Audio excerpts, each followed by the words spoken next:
If you've ever been in love or got lost in a daydream of romance, you may have gotten the idea in your head that those intense feelings of true love will last forever. But real love is more than just the initial feelings of butterflies. The strong attraction and the intense feelings that come with romantic love may fade in and out during a long-term relationship. Relationship specialist and psychologist Mark E. Sharp, PhD, explains that after those beginning feelings fade, most couples are left with feelings of connection and affection. Even so, most couples have to work to keep their relationship lasting. Even those who experience real love that lasts the test of time have to work at it. So, how do you find a love like this? Where do you even begin? That love to give, but to who? Love can take a lot of work, even if it's for yourself. Relationship expert Margaret Paul, PhD, states in a Mind Body Green podcast and article that there is a big difference between trying to get love and actually sharing love. We can't share love if we don't have love to share. So, does this mean you can't love anyone if you don't love yourself? No. But loving yourself sure does seem to make things easier in relationships. Insecurities and harsh judgments about yourself can hurt a relationship. You may commonly look to only your partner to soothe these self-doubts and assure yourself. And while most people love assurance from their partner, it could be unhealthy to rely on only them for those harsh insecurities to be tamed. Relationship expert Margaret Paul puts it into perspective by asking that people imagine their inner selves as a child. She explains, "You would not be going around the neighborhood trying to find somebody else to take care of your child, right? You'd take care of that child yourself, perhaps figuring out the next steps as you go along. Apply that logic to yourself. What would happen if you asked someone else to care for your inner self? The love of your life may gladly help care for your inner child, but feelings of rejection and abandonment may come into play from you in regards to yourself. Even if your partner loves your inner child, that kid is still going to look up to you feeling a bit neglected." Paul says that when you don't love yourself, that's what happens on the inner level. Beware of these red flags. If you want to find a love that's healthy and lasts, then you should be aware of these common relationship red flags. For starters, a good relationship shouldn't revolve around needing to feel needed. Falling into emotional dependency early in the dating process with your partner can often be a bad idea. People often want to feel needed and can go into relationships mainly looking for this type of satisfaction. Psychiatrist Abigail Brenner, MD, explains in Psychology Today that the need may be that you, my partner, must do certain things for me to make me feel secure and satisfied, or that you allow me, your partner, to feel needed by fulfilling your needs. But she warns that this will often lead to a relationship with little or nowhere to grow. On a first date, it's also a good idea to look out for the big red flag of someone negatively ranting about their ex. Psychotherapist Katie Gillis explains in Psychology Today that it shows an enormous lack of respect towards others in their life and ultimately speaks to their integrity. There is an appropriate way and time to discuss concerns and issues with previous partners, so watch how this is done. Then there's some other classic red flags. Lying, jealousy, egocentrism, controlling manners, the list goes on. But perhaps one red flag that people sometimes try to convince themselves out of is simply feeling uncomfortable around them. What? Yes, it's sometimes obvious that we as humans would turn away from what makes us uncomfortable, but psychologically there's more at play here. Psychotherapist Katie Gillis explains that trauma survivors, specifically those with a family origin of trauma, have learned a coping mechanism to ignore or even deny their reality.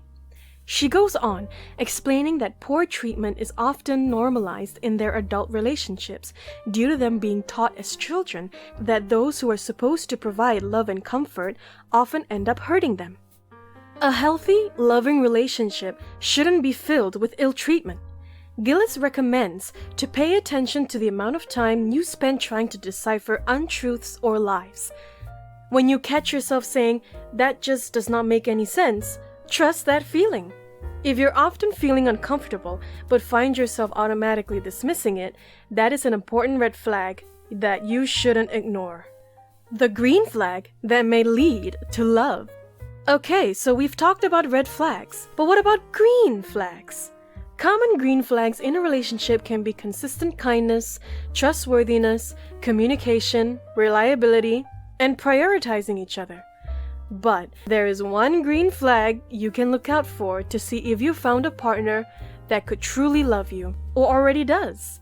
A 2006 study published in the Journal of Personality and Social Psychology found that how your partner reacts to your good news, rather than just bad news, can reveal a lot about your relationship. 79 couples were videotaped discussing good news and bad news to their partner.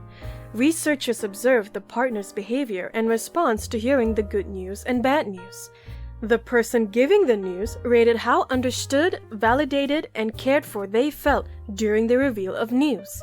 After 2 months, the researchers checked in on those couples again and found that responses to positive event discussions were more closely related to relationship well-being and breakup than were responses to negative event discussions. The results are discussed in terms of the recurrent, but often overlooked, role that positive emotional exchanges play in building relationship resources. So if you want a clue into how your relationship is going, reveal some good news to your partner. Do they passively approve or show genuine excitement, mutual delight, or are they a bit detached in response to your joy? If you're mutually sharing the happiness this good news brings, then that seems like a pretty green flag. Making your love last. So perhaps you're thinking, all is going pretty well. Love seems to be in the air. But how do you make it last? Well, there are a few things that may help. For one, a strong foundation is vital. In an article for Psych Central, licensed marriage and family therapist Mudita Rastogi, PhD, explains that your interests, opinions, and experiences can change as you grow. But if you share the same core belief systems, you will have a platform from which to build a strong relationship. Core beliefs and values can be very important in a long-term healthy relationship. But what about the little things?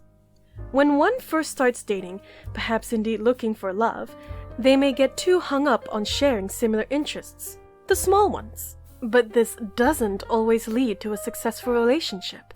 Similar interests and hobbies aren't as important as you may think initially.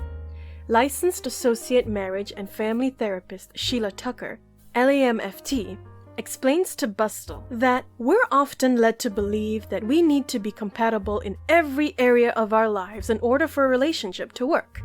However, relationships often work best when you have the ability to do both things apart as well as together.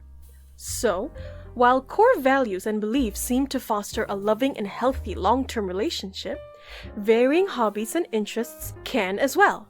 You may just both take an interest in each other's interests as long as you get to know each other, and if not, some time doing your own thing is healthy too. As long as you both spend quality time together during other moments. But what about conflict, you may ask? Well, clinical psychologist Yana Dubinsky, PsyD, has found in her research that conflict is bound to happen with all couples at some time. The key here is how they handle and manage their conflict. So instead of focusing on winning the fight, listening to understand what your partner is trying to express seems more vital, don't you think? Dubinsky continued to explain in an article from Psych Central that we don't have to agree, but we must work to understand. So once you found love, it's best to not only enjoy it, but to truly try to understand the source of it all as well. Who is it you love? And what is it they're trying to say? You love them after all, so take a listen. Love is a magical thing, and if you're searching for it, we want to hear what it is you're looking out for. Give us the good news. Comment down below what it is you're looking for in a loving partner. You can't always rely on signs to find love. Sometimes things simply don't work out, but rather use those signs and relationship flags to find a partner that could just one day be your love. Hopefully, one that lasts that test of time. If you both put in that commitment and work often, every long-term relationship needs.